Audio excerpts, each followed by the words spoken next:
ప్రతి మనిషి జీవితంలో ఒక ప్రేమ కథ ఉంటుంది. కొంతమంది ప్రేమ సక్సెస్ అవ్వరు, కొంతమంది విఫలమవుతారు. కానీ కొంతమంది ఎటు కాకుండా నాకులే మోసపోతారు. మోసపోవడం ఏంట్రా? అవునరా, నేను మోసపోయాను. ఎలా మోసపోయానంటే కన్న తల్లిని మర్చిపోయేంత మోసపోయాను.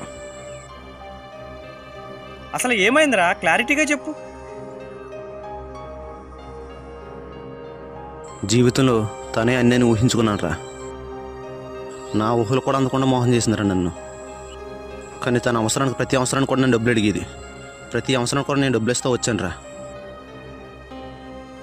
కాలేజీ ఫీజు అంది, ఇచ్చాను. షాపింగ్ అంది, ఇచ్చాను. హెల్త్ చెకప్ అంది, ఇచ్చాను. ఇలాగ అడిగిన ప్రతిసారి ఇస్తూనే వచ్చాను. కానీ ఈరోజు ఒక్కసారి లేదనేసరికి కానీ ఏమైందో తెలియదు, నెంబర్ బ్లాక్ చేసింది. కానీ ప్రతి దాంట్లోనూ వాట్సాప్, ఫేస్బుక్, ఇన్స్టాగ్రామ్ కూడా బ్లాక్ చేసిందిరా. మరి వేరే నెంబర్తో ట్రై చేయొచ్చుగా? చేశాను రా, కానీ నెంబర్ స్విచ్ ఆఫ్ అవుతుంది. ఎంత ఇచ్చేవేటి ఇప్పుడు దాకా? 1,50,000 రా. 1,50,000? అంత డబ్బు నీకెక్కడదరా?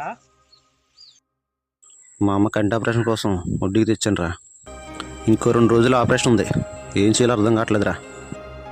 అమ్మను మోసం చేసిన బాధతో చచ్చిపోవడానికి పిచ్చేస్తుందిరా. చేతిలో చూస్తే ₹1 లేదు.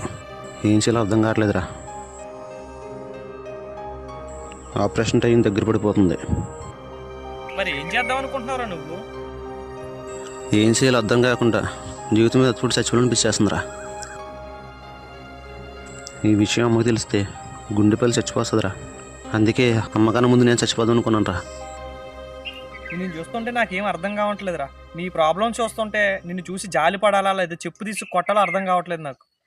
ఇంట్లో వాళ్ళకి కానీ, బంధువులకు కానీ, ఫ్రెండ్స్కి కానీ, వీధిలో ఎవరికైనా చిన్న ప్రాబ్లం వస్తే ₹1 కూడా తీయం మనం.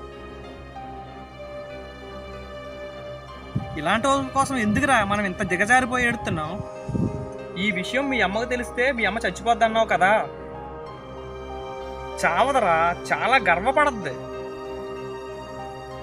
ఇలాంటి గొప్ప కొడుకుని కన్నానని చాలా గర్వపడద్దురా.